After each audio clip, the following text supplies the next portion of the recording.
Dr. Joe DeStefano, Urgent Care 24/7. We're going to chat today about heart disease.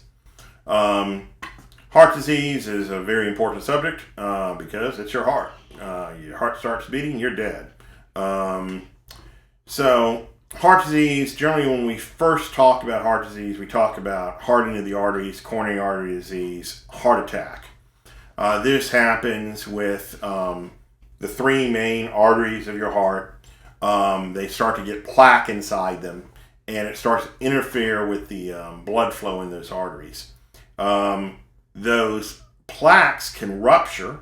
When that happens, you get a clot, and all of a sudden, a big portion of the heart does not get blood, and you get a heart attack, myocardial infarction. When this happens, you have a window to get to the emergency room and get to the cath lab, and for the cardiologist to do his magic with his catheters and get a stent in there and get that artery back open and that blood flowing so you do not have permanent damage to the heart. The risk factors for this hardening of the arteries and plaque formation and eventual rupture of the plaque and the clot formation, the risk factor for this is genes.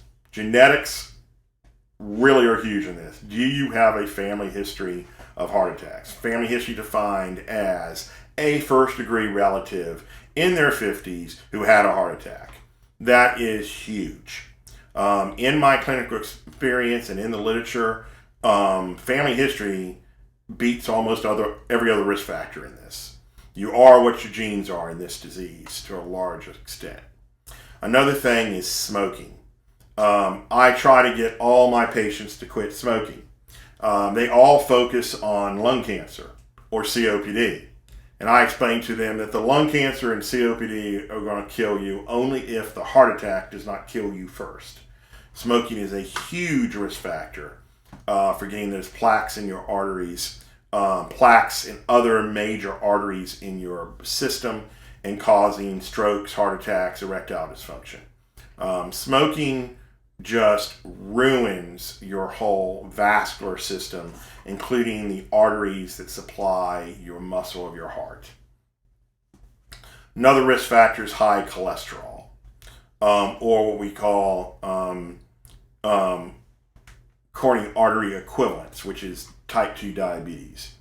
So high cholesterol is a big risk factor, especially if you combine it with the other risk factors. I mean, if you have a family history of heart disease and you smoke and you have high cholesterol, I mean, you're just hitting all the buttons to die of a heart attack.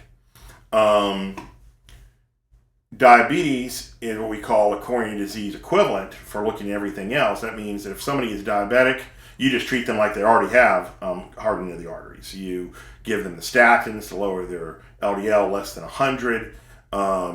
You put them on a medication to protect the arteries, such as a low-dose ARB.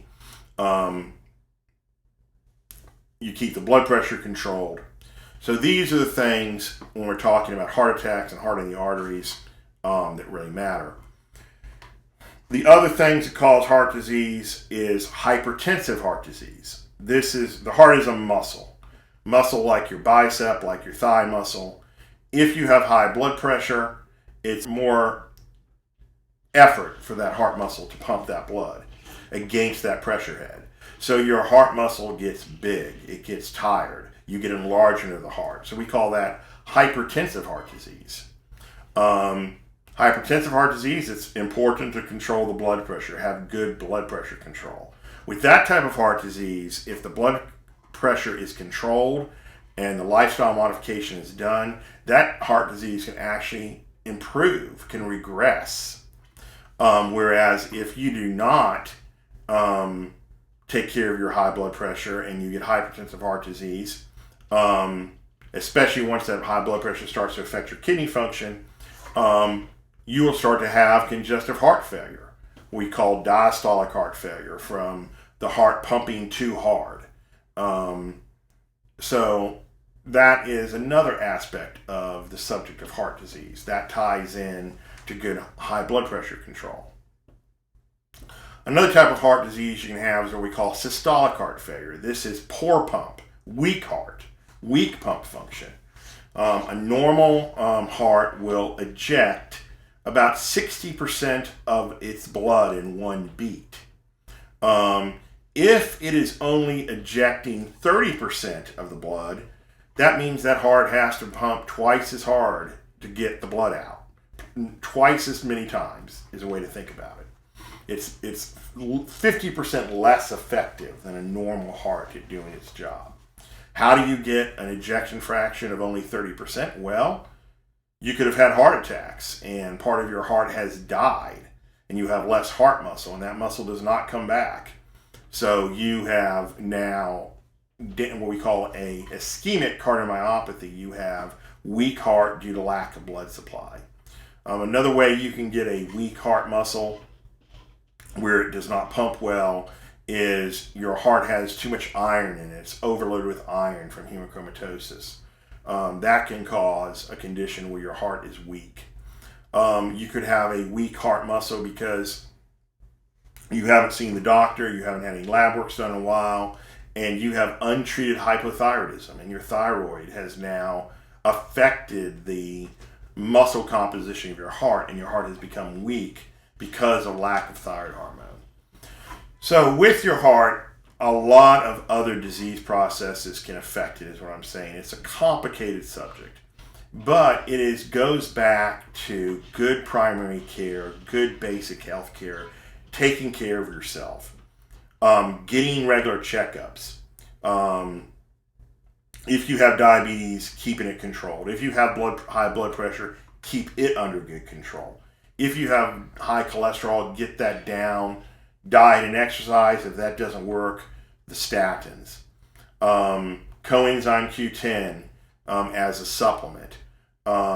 Making sure your thyroid function is good. All of these things are important in heart health, and all of this stuff is something that we monitor in our primary health care plan at Urgent Care 24/7.